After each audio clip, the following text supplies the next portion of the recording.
और दोस्तों सारा ठाकुर। मॉड्यूल 4 में हमने क्या देखा था?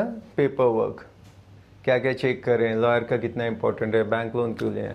इसमें आपको ये बताऊंगा कि अंडर कंस्ट्रक्शन ज़्यादा बेटर है, रेडी टू मूव या रिसेल प्रॉपर्टी ज़्यादा अच्छा है। ठीक है, चलिए स्टार्ट करते हैं। Under construction versus ready to move, confusion खत्म। ऑब्जेक्टिव क्या है? Understand the pros and cons of under construction versus ready to move flats and learn how to evaluate risk, return and timeline. Decide what's better for you, for your budget, mindset and needs. एक तरफ है position in 2 years का सपना और दूसरी तरफ है just pack and ship today, ready to move. पर क्या सच में इतना सिंपल है? आइए समझते हैं। आज हम इस कंफ्यूजन को ब्रेक करते हैं, कौन सा ऑप्शन आपके लिए बेस्ट है। पार्ट 1 में होगा अंडर कंस्ट्रक्शन, फायदे और नुकसान। अंडर कंस्ट्रक्शन पे भी हम बात करते हैं। अंडर कंस्ट्रक्शन मतलब प्राइमरी सेल हम बोलते हैं, दूसरे को हम ऐसे बोल सकते हैं सेकेंडरी सेल, जो बिल्डर से फर्स्ट बायर के पास आएगा। एडवांटेज क्या है? Price generally 20-30% cheaper than ready flat. बराबर है, लॉजिक भी बनता है कि रेडी टू मूव लोगे तो इमिडिएटली आपको रेंटल इनकम आएगी, आप रहने लगोगे। इसमें तो आपको वेट करना है 2 साल का, 6 महीना लेट तो मान के ही चलो। फ्लेक्सिबल पेमेंट प्लान्स होते हैं, CLP मतलब कंस्ट्रक्शन लिंक प्लान। जैसे जैसे उनके अगले स्लैब आते जाएंगे वो आपको पेमेंट का डिमांड भेजते रहेंगे, या बैंक लोन है तो उनसे लेते रहेंगे। पर वो एडवांस में ही लेते ही रहते हैं पैसे दिखा दिखा के, पर ठीक है, अब जो चलता है क्या करेंगे उसमें। यह सबवेंशन स्कीम। सबवेंशन स्कीम क्या होती है कि आपको जब तक पोजीशन नहीं मिलता बिल्डर आपकी EMI पे करेगा, पर उसमें बहुत ट्रिकी रहता है, तो वो समझ लेना बैठ के कि क्या है क्या नहीं। कोई घर से आपको नहीं दे रहा है पैसे, पर वो दिखाने में ऐसा बना देते हैं कि लगेगा अरे ये तो बहुत फायदे का सौदा है। New construction equal to latest design and amenities. पुराना होगा तो मे बी लिफ्ट पुराने टाइप की लगी होगी, अभी न्यू कंस्ट्रक्शन है तो लेटेस्ट एकदम।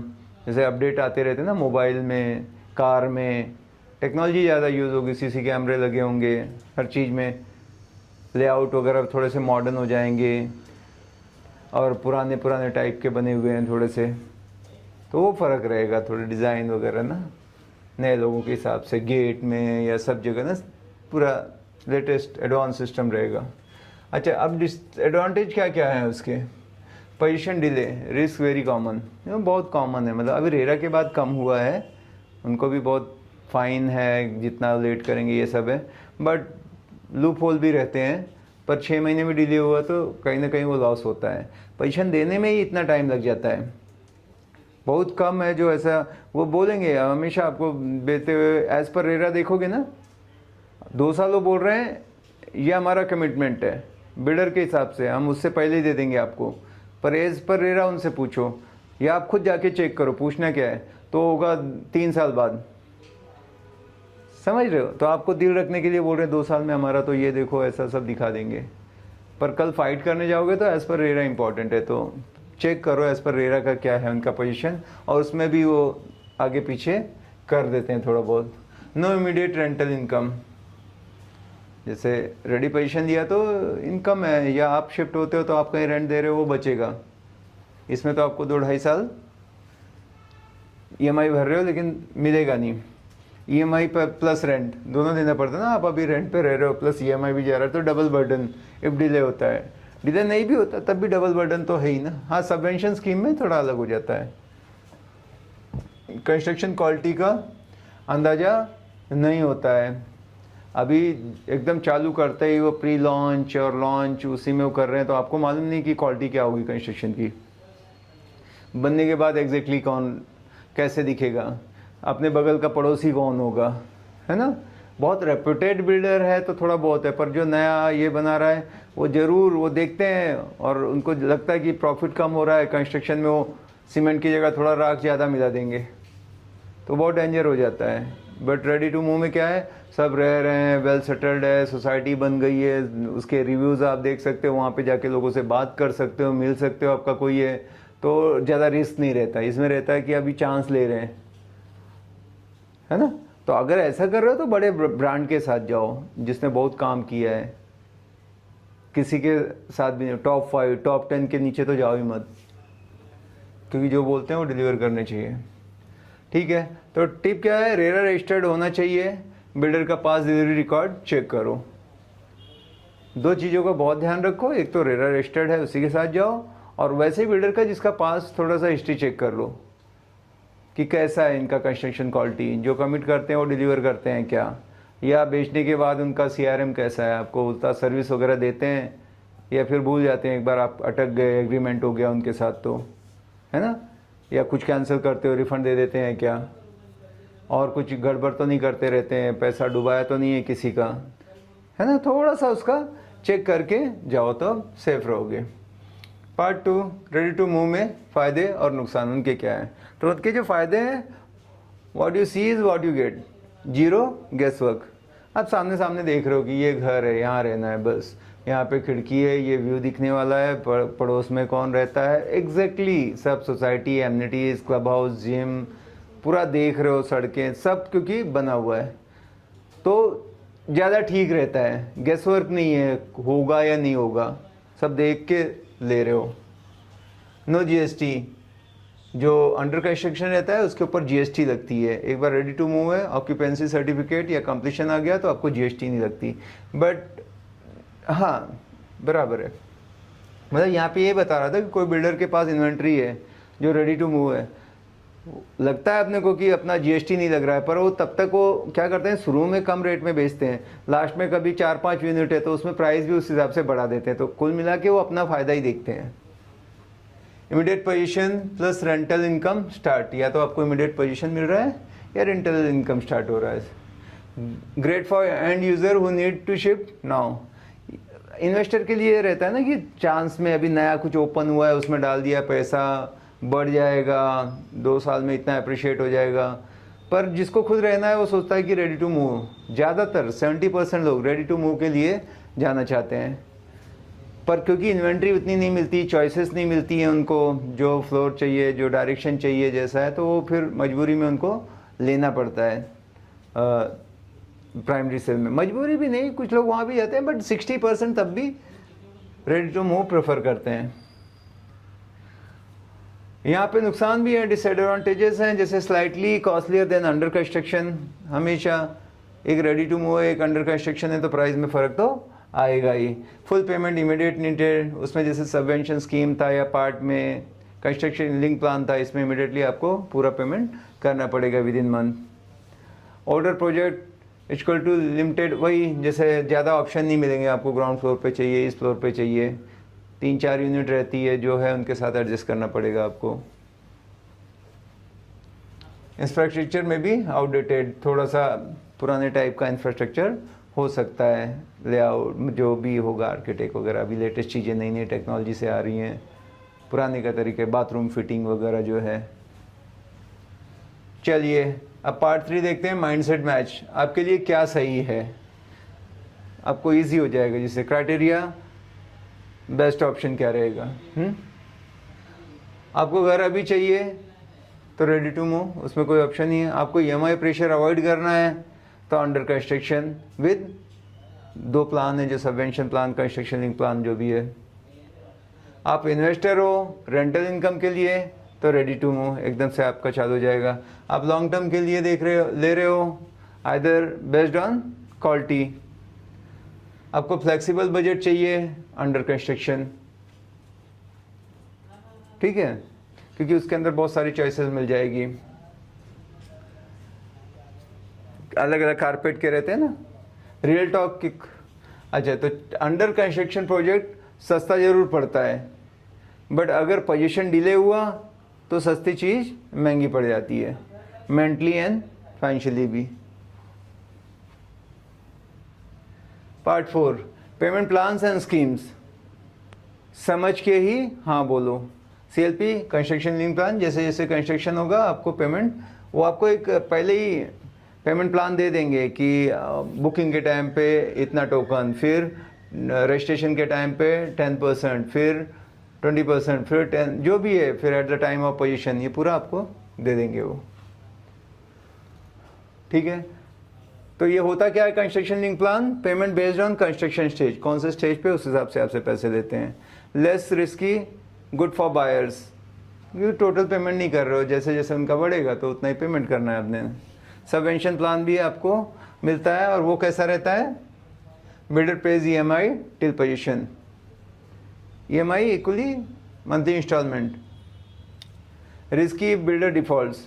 हाँ, यहाँ पे एक ये कि पर आप जब रेरा ले रहे हो बड़े बिल्डर के साथ जा रहे हो तो कम चांस है, पर फिर भी हो सकता है कि अगर बिल्डर ही नहीं दे रहा है तो वो आपने लोन ले रखा है। डाउन पेमेंट प्लान, अभी थर्ड आता है कि डाउन पेमेंट कर रहे हो, एक आपने कंस्ट्रक्शन लिंक लिया, एक सबवेंशन लिया, एक डाउन पेमेंट, थर्ड प्लान जो है। बायर पेज 89% अपफ्रंट, ठीक है, उसमें use only with reputed builders. Down payment plan बहुत सारा डाउन पेमेंट में अगर कर रहे हो तो बिल्डर भी ना आपको अलग प्राइस देता है। कभी आप जाओगे बुक करने या बात करने जाओगे तो बोलेगा आपका पेमेंट कैसा रहेगा, कितना लोन रहेगा। अगर आप बोलते हो कि मेरा इतना है, बाकी क्योंकि 80-90 क्यों लिखा है, क्योंकि at the time of position बाकी दे सकते हो, अभी डाउन पेमेंट है तो उसमें थोड़ा सा बिल्डर मजबूत होना चाहिए, उसी के साथ रेप्यूटेड के साथ ही जाओ, और किसी को इतना पैसा दे मत दो, क्योंकि वो नो प्रॉफिट पे, मतलब थोड़े बहुत प्रॉफिट पे भी बेच देते हैं, उनको पैसा घुमाने के लिए मिल जाता है। नहीं तो कोई ना कोई फाइनेंशियल इंस्टीट्यूट से वो लोग भी बोरो करते हैं, पर ऐसे उनको इन्वेस्टर मिल जाते हैं। तो बहुत सारे इन्वेस्टर लोग हैं, जब भी कोई बड़ा बिल्डर लॉन्च कर रहा है उसी में वो डाउन पेमेंट डाल के पैसा देते हैं, तो उनका अप्रिशिएट भी अच्छा हो जाता है। तो दूसरे के लिए ये रेट रहेगा, डाउन पेमेंट के लिए थोड़ा सा और रेट कम कर देंगे, तो वही उसका फ़ायदा हो जाता है, वो करेंगे ही इतना इन्वेस्टमेंट, है ना। तो always ask for return plan breakup with due dates. जब भी आप पेमेंट की बात करते हो, नहीं 3 महीने के बाद, 6 महीने के बाद, ऐसा वर्बल नहीं होता है, on pepper black and white में होना चाहिए विद कब रहेगा अगला EMI ड्यू, अगला जो भी है पेमेंट, आपको क्लैरिटी होना चाहिए। और जो आता है उसमें भी थोड़ा सा वो फ्लेक्सिबल रहने चाहिए, ऐसा नहीं कि वो डेट तक नहीं आया तो सीधा पेनल्टी या फाइन लगा देंगे, थोड़ा चल जाता है। Part 5 common buyer mistake. क्या क्या मिस्टेक नॉर्मली लोग कर देते हैं। Booking under construction flat without RERA check, ये तो कभी करने का सवाल ही नहीं उठता। वो बताएंगे सर हम लोग का बिल्डर, हमने इतना काम किया, हमारा नाम ही काफ़ी है, सब ठीक है आप जो बोल रहे हो। हम लोग बोलते हैं ना भरोसा सब पे, पर घर पे ताला लगा के जाते हैं ना, इसलिए नहीं कि पूरे शहर में चोर है इसलिए, लॉक हर कोई लगा के जाता है। सेम भरोसा है बाबा, सब कुछ है, पर मुझे रेरा रजिस्ट्रेशन नंबर दे दो, चेक करो, जो भी आपको डाउट आता है पूछो। दूसरा, assuming position in 18 months equal to guaranteed.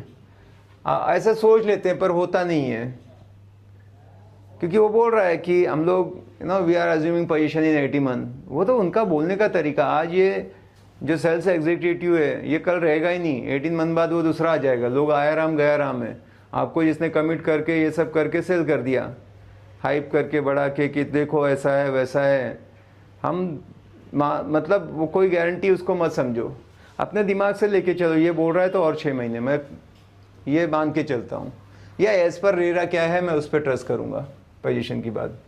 Ignoring resale potential of that location. कभी कभी घर लेते समय ज़्यादातर ये सोचना चाहूँगा, जो एक जागरूक है, कि मैं बेचने जाऊँ तो ये निकाल दूंगा क्या इस प्राइस में। मुझे मान लो 2 करोड़ का भी मिल रहा है ये 3 BHK, पर बेचने के लिए आवाज़ करूँगा तो ये जाएगा या कोई खरीदने वाला ही नहीं मिलेगा। ये लोकेशन पे इतनी डिमांड नहीं है या ओवर सप्लाई है, वो सोच के आप चीज़ को खरीदो। क्या है ना, उस पॉइंट से भी आप सोच लेना कि कल को नहीं होता, मान लो किया तो कम से कम मैं बेच सकता हूँ तो बिक जाएगा ना मेरा इतने में।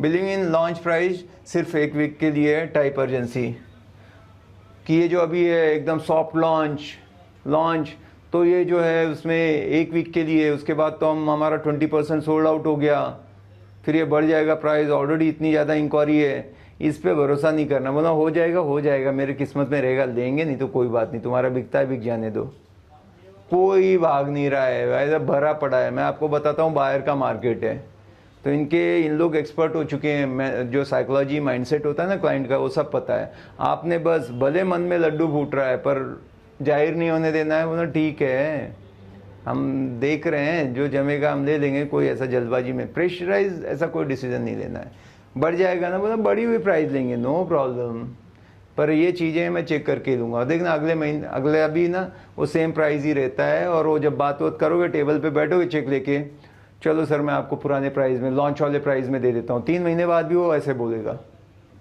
थोड़ा बहुत घुमा के बोलेगा, डायरेक्ट नहीं कमिट करेगा। बोलो तो मैं अप्रूवल ले लेता हूँ मेरे सीनियर से, ये सब उनका सब तरीका रहता है, उनको मालूम है कितने रेट में बेचना है। इसलिए मैं हमेशा बोलता हूँ कि zapkey.com एक साइट है, ZAPXYZ होता है ना, ZAPKEY चाबी.com पे जाके देख लो कि लास्ट में इन्होंने कितना बेचा है। जो भी एग्रीमेंट होता है, रजिस्ट्रेशन होता है ना, वो सारा आप कॉपी तक देख सकते हो। रियल जो सब रजिस्ट्रार ऑफिस होता है वहाँ से वो डेटा निकालती है साइट, यही नहीं और भी हैं, तो वहाँ पे आपको मालूम पड़ जाएगा। तो ये बोलने वाली रेट क्या बोल रहे हैं, एक्चुअल में कितने में एग्रीमेंट हो रहा है, आपको सीधा पता लग जाएगा, बात ही खत्म। ठीक है, सेंस ऑफ अर्जेंसी रहेगा, फंसना नहीं है। रियल एग्जांपल, हाँ, कि नोएडा बायर ने बुक किया 2015 में, उसको डिलीवरी थी, हाँ, Noida buyer booked in 2000 experience, हाँ 2 साल का वो बोलते हैं हमेशा जब भी लॉन्च करेंगे, बट अभी तक उसको पोजीशन नहीं मिला, उसका EMI चालू है और बिल्डर बैंकरप्ट। एक तो बहुत बड़े बड़े नामी लोगों के लफड़े हुए थे, अब मैं यहाँ नाम नहीं लूँगा, बड़ा न्यूज़ भरी रहती है कि क्या क्या होता है इशू। तो ऐसे भी हो जाता है कि बोलेंगे पोजीशन ये है, पता लगा कि वो बेचारे का क्या हाल हो रहा है, सोचो। कंक्लूजन, तो लॉन्ग टर्म डिसीजन सोच के लेना है, स्मार्ट चॉइस बनाओ, चाहे अंडर कंस्ट्रक्शन हो या रेडी फ्लैट, आपको पता होना चाहिए what you are compromising on. ये कोर्स आपका सिर्फ ऑप्शन नहीं, इनसाइट दे रहा है, ये सारी चीज़ों का जो है इनसाइट आपको मिल रहा है। तो जो भी आप डिसीजन लो, लॉन्ग टर्म सोच के लेना है, जल्दबाजी में नहीं लेना है, प्रेशर में आके नहीं लेना है। वो लोग कितना भी प्रेशराइज करें, सेंस ऑफ अर्जेंसी बनाए, कुछ दिखाएं, आपको एकदम सख्त रहना है, सोच विचार के जो पॉइंट बताएं उस हिसाब से डिसीजन लोगे, फ़ायदे में रहोगे। Thank you.